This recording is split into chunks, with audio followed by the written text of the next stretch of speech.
لا حبيبتي، من يوم رايح دايت، من يوم رايح روجيم.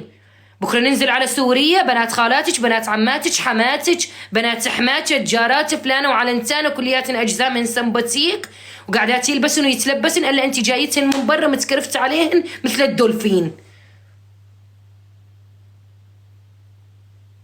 لا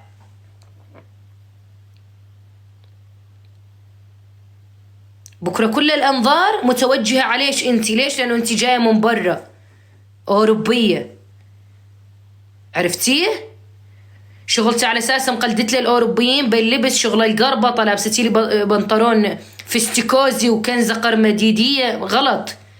أنت نازلة على السورية، لازم تكونين مرستقة، عرفتي؟ رجعتي نظام الرستقة. شغل نادرة اللي برا تلبسينها تيدك والحقني تاع اساس ماركات، احنا ما يمشي حالها معانا، عرفتي؟ هاي الامور احنا ما يمشي حالها معانا خالص. شغل فايتيلي بنطلون جينز وقميص مقلم، انت منتي راح تلقين خطاب بمجلس الشعب حبي تاع اساس شنو السبور؟ لا غلط.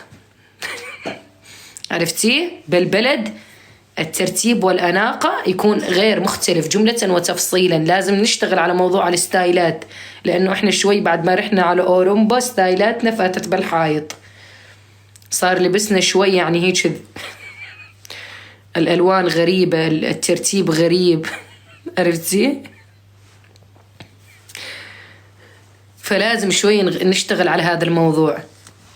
أخذتي لي ابنك مسويتي له تسريحة زهي أفندي قدام عماته، عرفتي؟ انت تجوزتي وعماته ما يعرف انك، لان هو سوالك لم شمل، لسه لا اخواته يعرفنك ولا امه، وصار عندك اطفال. اخذتي لي ابنك ببدله رسميه